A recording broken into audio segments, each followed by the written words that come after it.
사람은 누구나 자신과 관련된 역사가 자랑스럽기를 원합니다. 자신의 집안이 이왕이면 왕족이었으면 좋겠어요.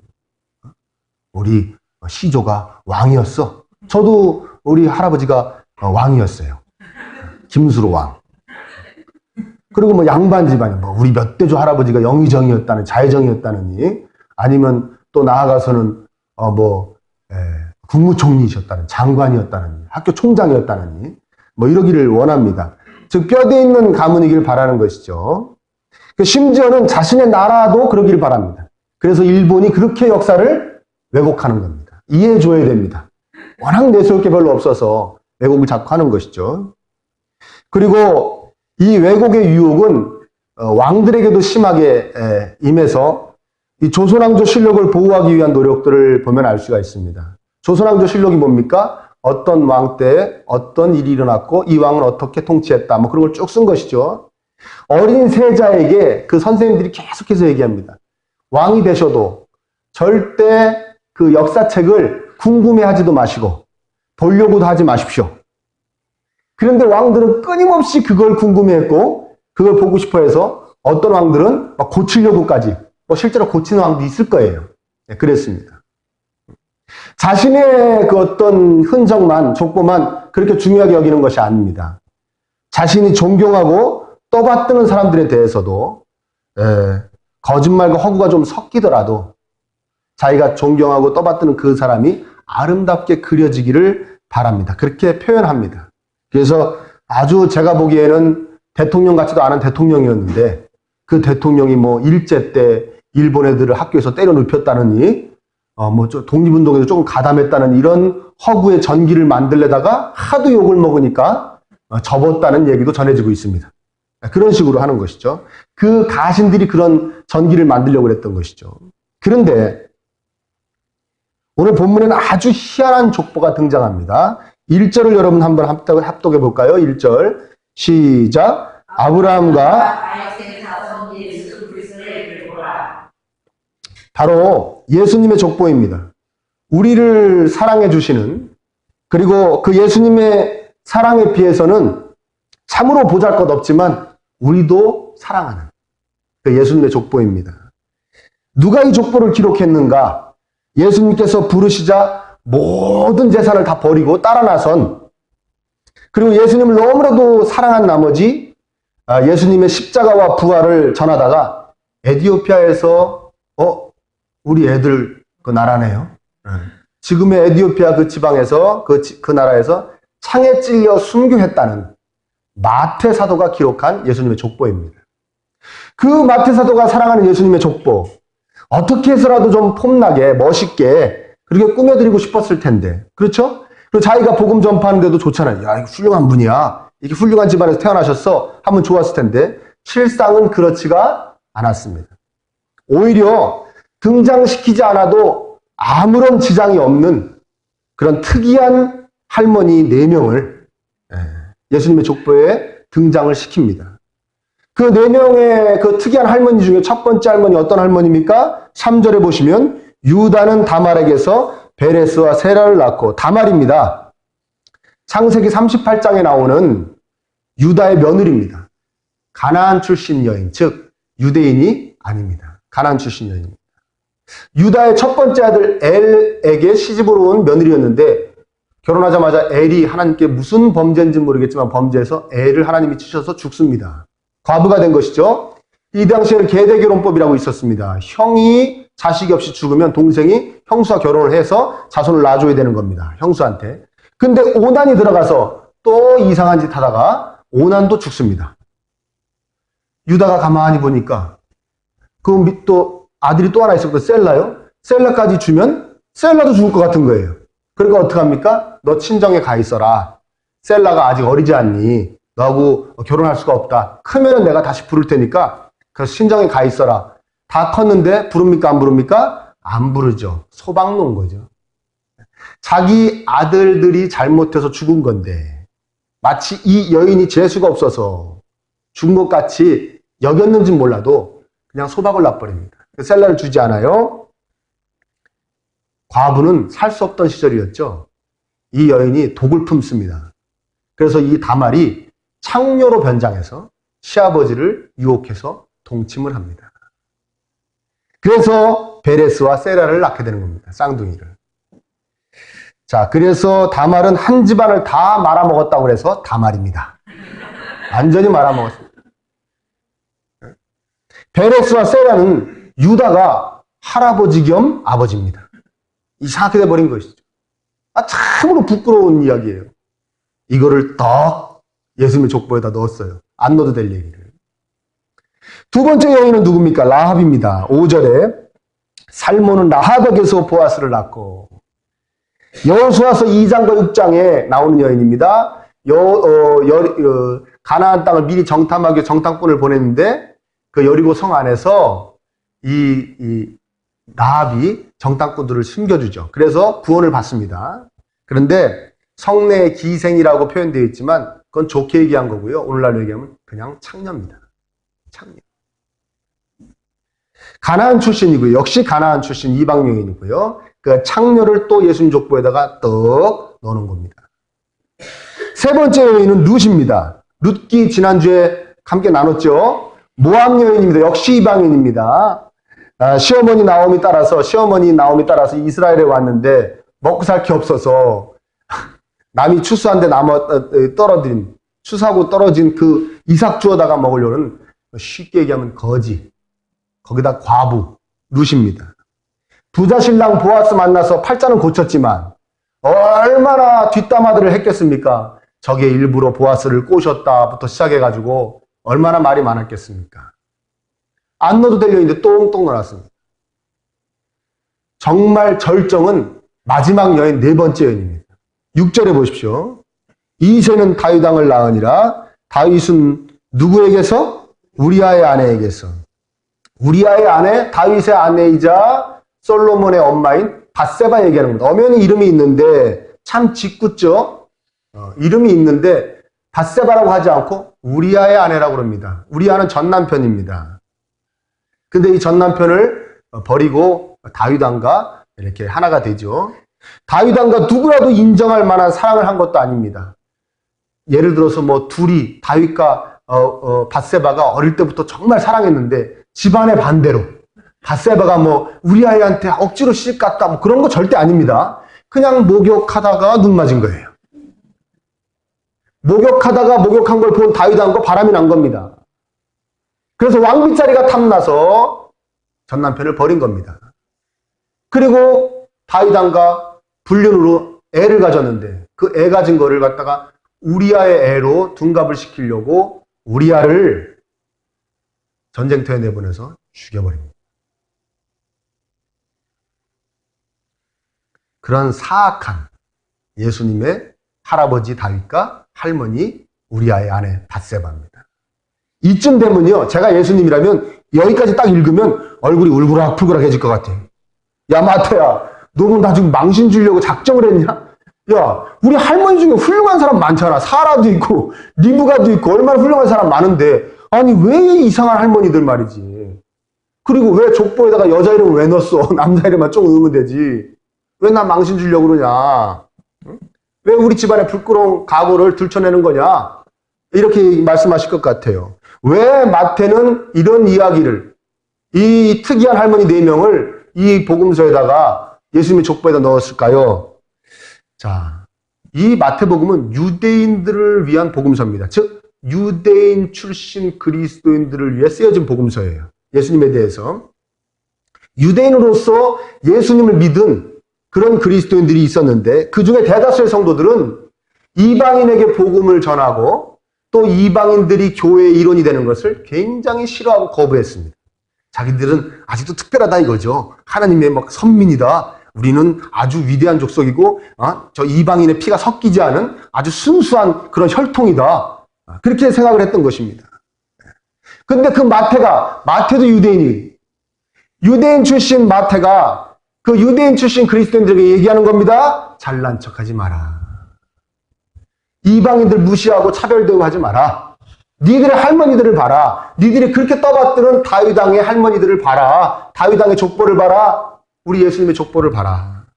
즉 너희들의 족보를 봐라. 이방 여인들이 판을 친다. 그리고 얼마나 너희들은 스스로 거룩한 백성이라고 자부하지만 별의별 비천한 여자들이 창녀도 있어. 자기 남편을 죽음으로 몰아넣은 사악한 죄를 저지른 여인까지도 너희들 족보에 있다는 것이죠. 너희들 할머니라는 겁니다. 잘난 척하지 말라는 것이죠. 제가 이 말씀 준비하면서 저의 그 옛날을 돌이켜보니까 우리 아버지께서 저 어릴 때 툭 하면 저걸 호적에서 파야 되는데 막 그래요. 그때는 왜 그랬는지 잘 모르는데 커서 느낀 거예요. 우리 집안이 별로더라고요. 아주 별로예요.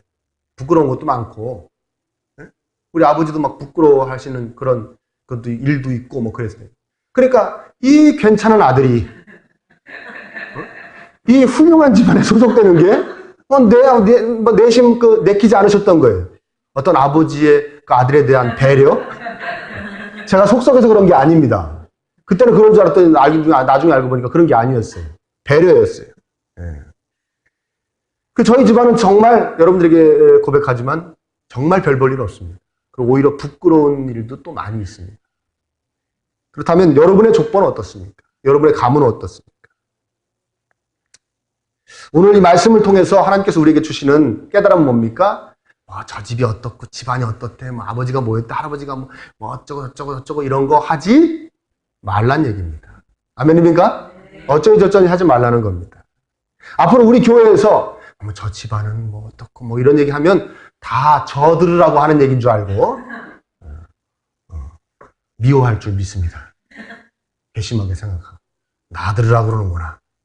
절대 그런 얘기 하시면 안 되는 겁니다. 집안이 어떻고 인종이 어떻고 출신 지역이 어떻고 직업이 어떻고 이런 걸로 잘난 척하면도 안 되고 다른 사람 무시해도 안 됩니다.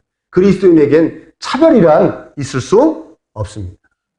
아멘입니까? 참 제가 신기하게 생각하는 건 뭐냐면요. 교회를 갔다 온 분들에게 오늘 목사님이 하신 설교 말씀 이러면 설명을 못합니다. 그런데 교회 가가지고 어느 집안에 안 좋은 일 생긴 건 귀신같이 기억하고 세상 방방곡곡에 전합니다. 그걸 어떻게 기억을 하는지. 남의 집에 안 좋은 일 생긴 건 그냥 틀림없이 기억을 하고 전합니다. 설교 말씀 뭐냐고 물어보면 눈만 깜빡하죠. 여러분 한번 따라해 볼까요? 우리가 다 죄인이다. 우리가 다 죄인이다. 그리고 다 죄로 가득한 가문일 뿐입니다. 아멘입니까?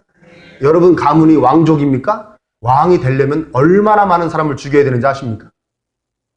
한 나라의 왕이 되려면 사람 엄청 죽여야 돼 왕이 되는 거예요. 다윗 왕은 얼마나 사람 많이 죽였습니까? 오죽하면 성전을 지으려니까 하나님이 야, 넌 너무 많이 죽여가지고 안 되겠다. 피를 너무 많이 흘려가지고. 굳이 가문을 따지시고 집안을 따지시려면 어느 집안이 예수님을 더 잘 섬기고 있는지. 아멘입니까? 어느 가문이 더 예수님 말씀대로 살아가고 있는지를 따지시기를 축원합니다. 그렇죠. 두 번째는 이 네 명의 할머니를 여기다 마태가 기록한 이유는 예수님께서 그 네 명의 할머니들 그 있는 그대로 부끄러움, 죄악이면 죄악, 연약함은 연약함, 무능함 다 있는 그대로 감싸 안으시고 이 땅에 오셨다는 것입니다. 다말은 어떤 아픔이 있습니까? 시댁에서 받은 쓰라린 상처가 있습니다. 남편이 둘이나 죽은 거예요. 증오심도 있습니다. 자기의 잘못으로 다 돌리고 자기를 소방 놓은 시댁에 대한 증오심, 시아버지에 대한 증오심이 있습니다. 그리고 그 시아버지를 유혹해서 아이를 낳은 그 쓰라린 그 부끄러움, 상처가 있습니다. 숨기고만 싶고 너무나 치욕스러운 그런 일들이 있습니다. 그걸 예수님이 다 품고 그 가문에 태어나신 것이죠.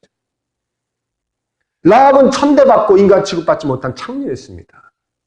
그런데 위대한 구원의 역사에 도구로 사용하십니다. 그렇죠? 그 라합, 그 천대받고 사람 취급받지 못한 그 라합도 예수님이 다 품에 안으시고 이 가문에 태어나신 것입니다. 거지 가부 룻, 이방 여인 출신입니다. 이삭이나 주어서 삶을 연명할 수밖에 없었던 그런 무능력한 그런 존재도 예수님께서 다 품고 이 땅에 오신 것이고, 밧세바 대단하죠? 충성을 배신으로 갚은 다윗 왕의 비열함, 그리고 부경화를 위해서 전 남편을 버리고 죽여버린 그런 사악함까지도, 폐륜의 범죄까지도 예수님이 다 품고 감당하시고 이 땅에 오셨습니다. 우리의 연약함, 더러움, 수치심까지도 다 품으시고 우리를 이 땅에 오셔서, 우리를 위해 이 땅에 오셔서 그 모든 것을 당신이 품으시고 십자가에서 죽으심으로 우리에게 다 씻어주신 것을 믿으시기를 축원합니다. 예수님의 구원은 작은 구원이 아니에요, 여러분. 예수님의 구원은 작은 구원이 아닙니다. 그냥 뭐 영혼만 구원 그런 거 아닙니다. 우리의 과거, 비겁했던 기억, 누구에게도 말할 수 없는 집안의 아픔, 자신의 아픔, 비천함, 치욕까지 다 씻어주신 전 우주적이며 인간적인 참으로 아름다운 구원입니다.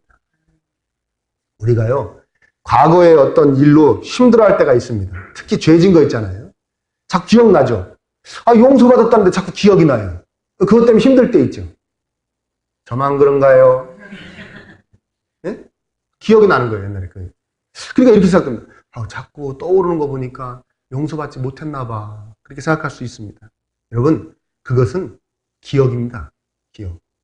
용서해 주셨다고, 해결해 주셨다고 기억까지 안 나는 건 아닙니다. 아, 기억이 나야 또 정신을 차리죠. 옛날에 그랬었는데.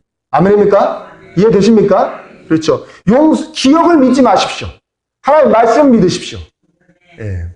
기억을 믿고 기억에 집중하면 용서를 받지 못한 것 같습니다. 해결을 받지 못한 것 같습니다. 그러나 하나님 말씀은 분명히 우리에게 전해주고 있습니다. 뭐라고 그럽니까? 히브리서에 내가 저의 불의를 긍휼히 여기고 저희들의 죄를 다시 기억하지 아니하시라. 하나님이 기억도 안 하시네요. 믿습니까? 그렇죠. 기억을 믿지 마시고 하나님의 말씀을 믿으시기를 축원합니다. 그렇죠. 이미 용서받았습니다. 우리가 내 자신에 대해서, 그리고 가족사나 또 우리 가족들, 친척, 집안에 대해서 부끄러운 마음을 가지는 것은 십자가의 위대한 능력을 믿지 못하는 예수님 앞에서 큰 잘못입니다. 예수님은 그러고 살지 말라고. 너네 집안 때문에, 너네 가족들 때문에, 너의 과거 때문에 그렇게 힘들어하고 아파하고 부끄러워하지 말라고 그 모든 것을 다 짊어지시고 십자가에서 죽으심으로 해결해 주셨는데, 그걸 여전히 자신이 끼안고 그것 때문에 부끄러워하고 힘들어한다는 것은 예수님 앞에서 큰 잘못입니다. 여러분, 마태복음 10장 2절에서 4절까지 이런 말씀이 있습니다. 한번 함께 읽어보겠습니다. 쭉 같이 읽어볼게요. 시작. 12사도의 이름은 이러하니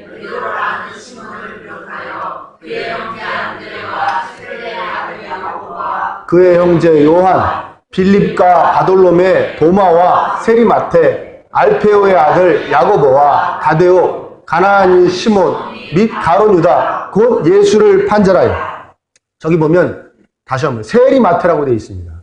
자신의 옛날 직업을 표현한 것이죠. 다른 복음서에서는 이렇게 써 있지 않습니다. 자신이 쓴 복음서에 자신을 소개합니다. 자기를 설명하면서 뭐라면 자기 세리 출신이었다 분명히 밝혀두고 있는 것입니다. 왜 이렇게 썼을까요? 예수님 족보를 하도 이상하게 쓰니까 자기도 양심이 있으니까 나도 좀 이상하게 써놔야겠다고 쓴 걸까요? 아닙니다. 자신의 신분의 변화를 확신하는 것이죠. 그래, 나 세리였어. 그게 뭐? 나 이제 예수님 믿었어. 나 십자가에서 죽고 예수님 부활하시 다시 태어나서 나 완전 새 사람이야. 나 이제 복음 전하는 사람이야. 나 예수님의 제자야. 나 그리스도인이야. 자신 있는 거지. 당당한 것입니다. 거기에 대한 자유로움이 있는 것이죠. 나 세리였어. 그래. 세리는요, 남자로 치면 창녀 취급받던 사람들이에요. 사람 취급 못 받던 사람들입니다. 나 세리였어. 당당하게 얘기하는 것이죠. 그리고 오히려 자신이 세리였던 것은 예수님의 은혜를 더욱더 잘 보여주고 이해시키는 것이기 때문에 사람들은 나를 세리라고 상대도 해주지 않았는데 예수님은 그런 나를 위해서 십자가에서 죽어주셨다.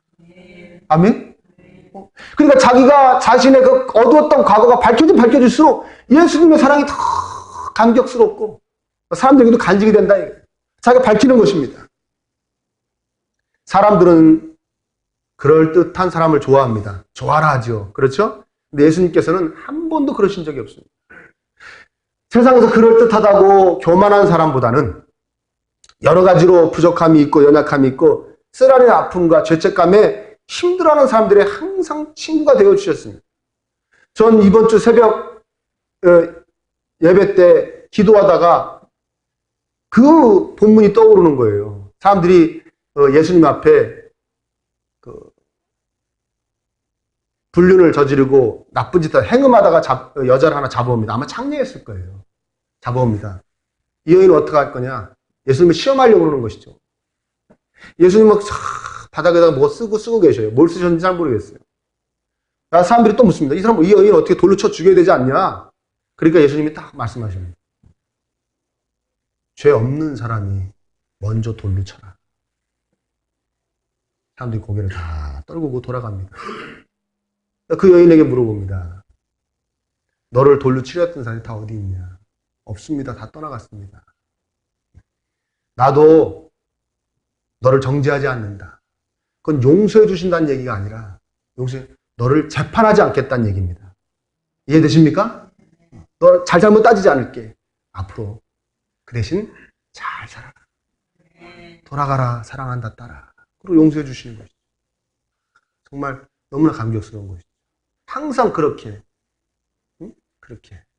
많은 연약함이 있고 죄악이 있고 비참함이 있었던 분들, 그런 사람들 옆에 가서 친구가 되어주시고 그 아픔을 싸매해 주시고 함께 해주시고 용서해 주시고 어루만져 주신 분이 우리 예수님이십니다. 여러분을 괴롭히는 것이 무엇입니까? 집안의 아픈 과거입니까? 아니면 부끄러운 가족사가 있습니까? 비어렸던 기억, 비겁했던 기억, 차마 밝힐 수 없는 죄악으로 인해 시달리고 계십니까? 아니면 자신의 능력 없음에 괴롭습니까? 자신이 한없이 못나게 느껴질 때가 있습니까? 여러분, 아픔과 부끄러움이 없는 집안이 없고요. 네? 다 들추니까요. 먼지가 나더라고요. 할렐루야. 아픔과 부끄러움이 없는 집안이 없고요. 상처가 없는 사람이 없습니다. 우리는 거듭났습니다. 더 이상 과거의 일로 괴로워하지도 아파하지도 마시기를 바랍니다. 예수님께서 다 대신 짊어지시고 십자가에서 해결해 주신 것이 여러분의 과거를, 부끄러움을, 무능력함을, 죄를 사람들에게 막 알리고 다니라는 얘기는 아닙니다. 그렇게 하지 않으셔도 됩니다. 물론 그렇게 할 수 있는 분들이 되셨으면 좋겠습니다. 그러니까 왜 아무렇지도 않으니까 얘기하는 것이거든요. 원래 그렇게 돼야 되거든요. 그러나 정말 확실한 것은 무엇이냐? 더 이상 여러분은 과거의 여러분이 아니라는 것입니다. 더 이상 여러분은 그렇게 부끄럽고 아픔을 알았던 그 집안의 그 한 명의 구성원에 지나지 않는 것이 아니라는 것입니다. 여러분은 심지어는 어저께의 여러분이 아닙니다. 우리는 예수님을 통해 거듭났고, 아멘? 뭐로 거듭났습니까? 하나님의 위대한 자녀로 거듭났습니다. 그리고 매일매일 성령님 안에서 새로워지고 아름다워지고 있다는 것을 여러분들 명심하시기를 축복합니다. 그리고 예수님께 말씀드리세요. 사람들에게 말 못할 것 같으면 예수님께 말씀드리세요. 예수님, 제가 이런 것 때문에 힘듭니다. 이런 것 때문에 부끄럽습니다. 이런 것 때문에 아픕니다. 이런 죄책감에 시달립니다. 예수님께 말씀드리세요. 여러분의 모든 것들을 예수님께로 정말 훌훌 털어 날려버리듯이 예수님께 고백하고 해결받으시기를 축원합니다. 사람은요, 누구나 자신의 시대보다는 내 후손의 시대가 모든 면에서 좋아지기를 바랍니다. 그렇죠? 나보다 내 자식이 절대 더 잘 살기를 바라는 분 없죠? 나보다 더 이 아이가 잘 살아야 됩니다. 모든 면에서 더 건강해야 되고, 더 물질도 풍요로움을 누렸으면 좋겠고, 세상에서도 더 좀 그랬으면 좋고, 그럴듯했으면 좋겠고, 다 그런 생각 갖고 있습니다. 그리고 그 자녀들의 자녀들로 거듭 내려갈수록 참으로 좋은 집안이 되었으면 좋겠다고 생각을 합니다. 그리고 그 집안의 구성원들이, 그 자녀들이 겉모습만 그럴듯해서 사람들에게 좋은 집안이야 그런 소리를 듣는 것보다는 정말 내실이 있는 뭡니까? 자신들이 연약함과 부족함, 허물, 또 과거 등을 통해서 움츠려들거나 아파하는 모습이 없이 세상에서도 정말 당당하고, 아멘? 그 떳떳한 자녀들로 이렇게 이루어지기를 원하는 것이죠. 그렇죠. 뼈대 있는 가문이라는 얘기가 있습니다. 뼈대 있는 가문. 사전으로 찾아보니까 뼈대가 이런 얘기더라고요. 뭐냐? 역사적으로 오래되고 신분이 높은 것을 비유적으로 이루는 말이 뼈대래요. 근데 성경적인 뼈대 있는 가문은 뭐냐? 한번 따라합니다. 소중한 집안. 소중한 집안입니다. 저 집안은 정말 있어야 되는 집안이야. 정말 그냥 있는 것 자체가 어떤 존경과 깨달음이 있고 참 세상을 위해서 선한 역사를 많이 일으키는 훌륭한 집안이야. 소중한 집안이 뼈대 있는 가문입니다.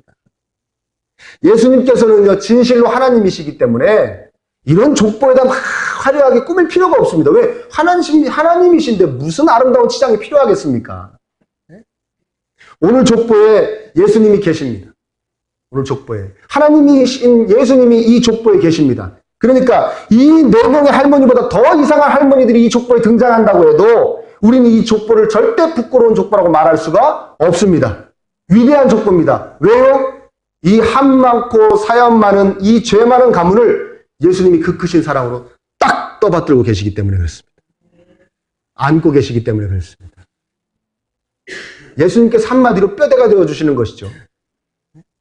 예수님께서 계시니까 뼈대 있는 가문이 되는 것입니다.